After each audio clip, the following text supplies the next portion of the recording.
So, let me preface what I'm saying with this first.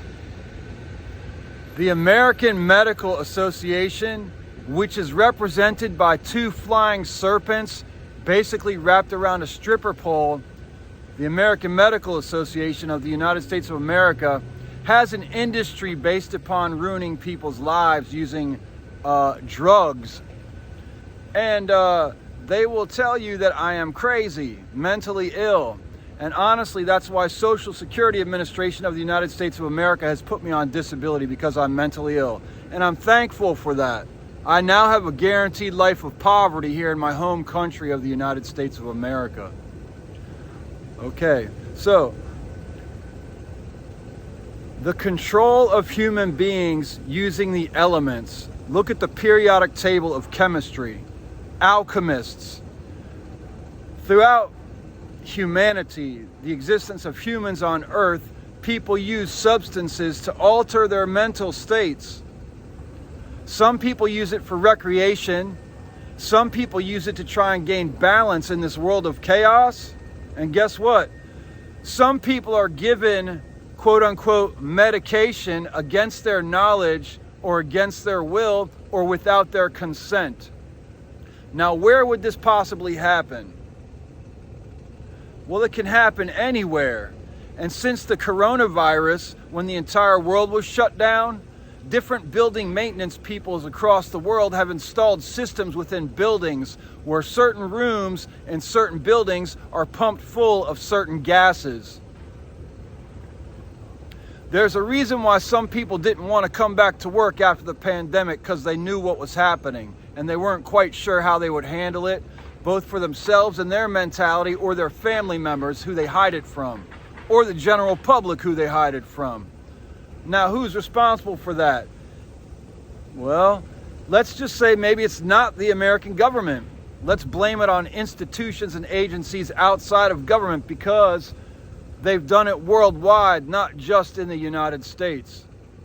So people who treat the United States like a customer rather than an entity that controls, shall we say, the most forceful military might in the world, possibly, along with other nations. Okay, so check it out. That's the Supreme Court right there. All equal under the law.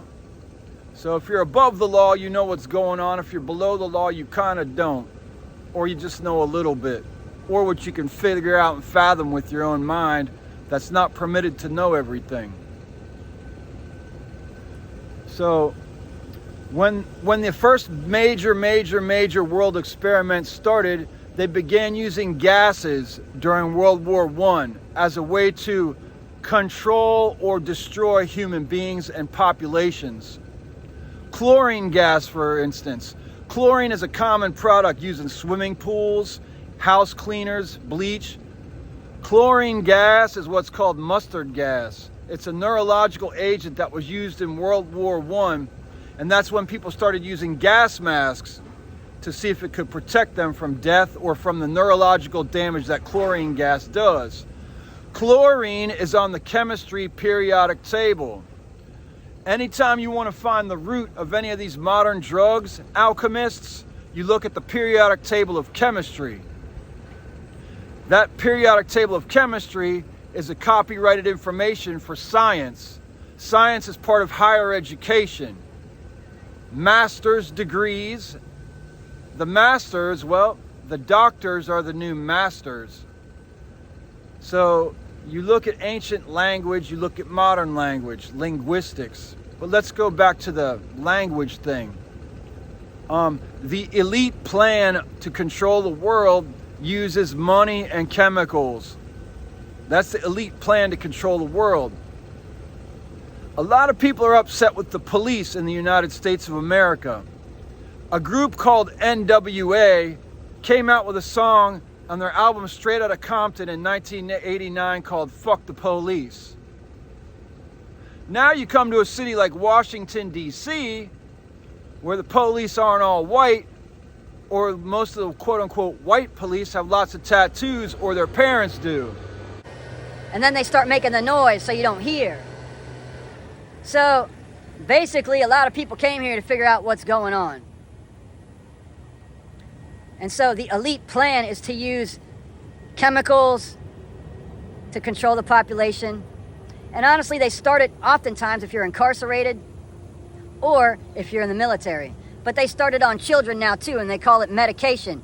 And during the same time that the United States of America had the Just Say No to Drugs campaign, they also had Dr. Robert DuPont, the former drug czar under Jimmy Carter, President Jimmy Carter, behind the scenes in the Ronald Reagan administration, saying the Just Say No to Drugs campaign, dismantling any positivity related to medical cannabis or marijuana, as most people know it, and guess what? Starting the Just Say No to Drugs campaign while they drugged as many children and elders as possible, including military veterans who served time and have trauma. I have PTSD. I treat my PTSD here in Washington, D.C. with medical cannabis. How do you treat your trauma? Okay, so look at the ancient societies and what they have done. Look at the industries of religion. What if I told you the Bible was not 2,000 years old? What if I told you the Quran was not 1,500 years old? What if I told you they were developed as part of higher education to control, manipulate, and divide the world? Look at how the Bible divides Jews and Christians. Look at how the Quran divides the Shia and the Sunni. And look at how these different writings have been used to divide people and actually isolate certain countries and certain regions of the world to permit evil shit to happen. I'm going to say 5 words. South Africa, Soweto, Israel, Gaza. Use your knowledge to figure that out. So the elite plan. Freemasons. Freemasons are the men. Daughters of the Eastern Star, or whatever they're called, are the women. Light workers. E-lights. The elite, spelled E-L-I-T-E. Light workers. There's nothing good about them. And since I'm crazy, I'll talk about this. They use magic. If you believe in God, you believe in magic. If you believe in a war against good and evil, you believe in magic. It's called different things by different people.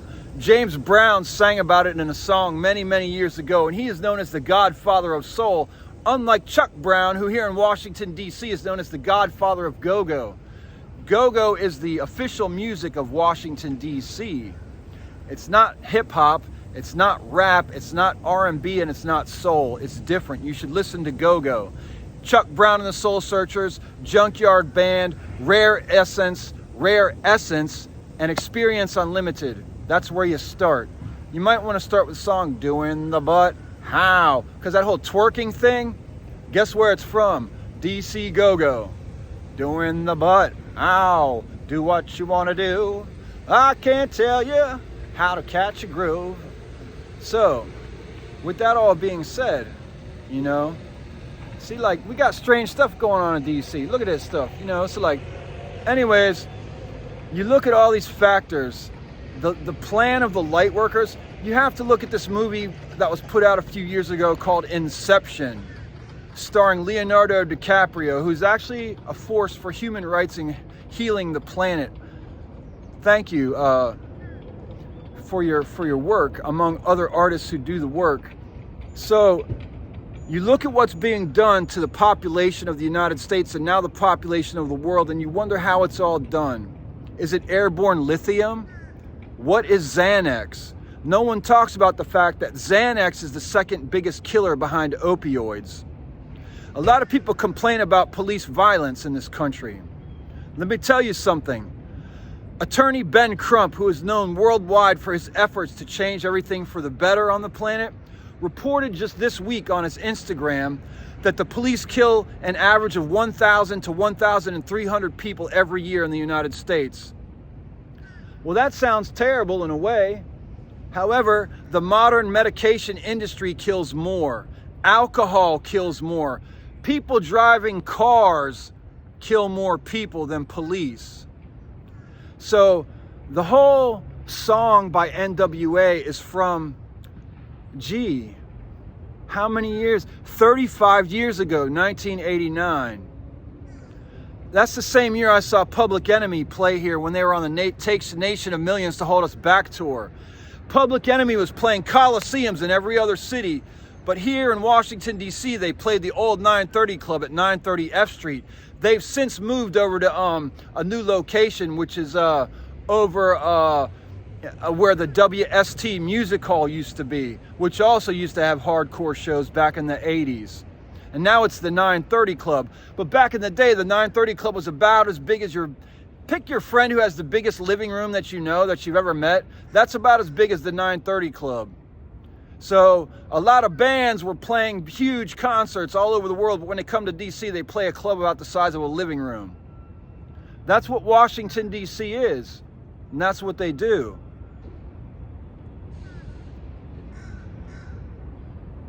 So it's not really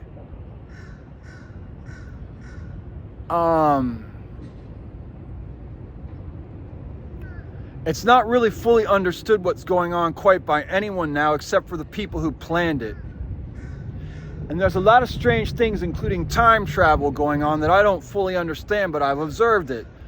Now let's talk about the Quran and the Bible specifically.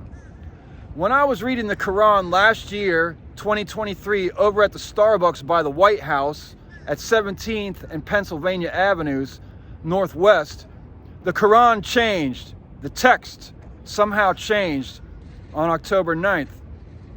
I've since lost that copy of the Quran that I wrote that in. The halfway house where I'm living in Anacostia near here, I keep losing stuff from my room. It gets stolen. Also, when I was living in tents here in DC, I had my tents burned twice. I just say thank God for one of the deacons at the church I attend who's been holding some of my art and some of my writings when I was able to get it to him. But a lot of my things I've been working on has been burned or stolen. I'm not sure. Hopefully one day I'll know. However, there's a big business here in Washington, D.C. for fake identification and credentials for people that are underage. And then they get to travel and see all the glorious things in the world. And then they become gophers, prostitutes, and workers of iniquity worldwide and specifically here in D.C. So when you look at a lot of the pieces of the puzzle, it doesn't really matter. What matters is people and saving all the people on the planet and all the people in this nation. And when people realize that they are really the only danger to themselves, then you have to look at who says what. Why are there people walking around with their job telling people to get a job? Why are people walking around insulting me for begging when nobody knows me really? People, strangers, walk up to me knowing my personal information. Why has Reston, Virginia specifically focused resources, human efforts, and money to ruin my life or to set me back or to pigeonhole me into doing things that I normally wouldn't do? And why do I act strange when I go to the halfway house or when I eat the homeless service providers' food and water? Are they putting stuff in the air at the homeless shelter where I am, or halfway house, whatever you want to call it? Why when I leave there do I feel cold hands and toes and then my muscles get twitchy and weird? Why when I return do I have to feel like I need to go to the bathroom? And why are people all wearing these masks to go to sleep nowadays?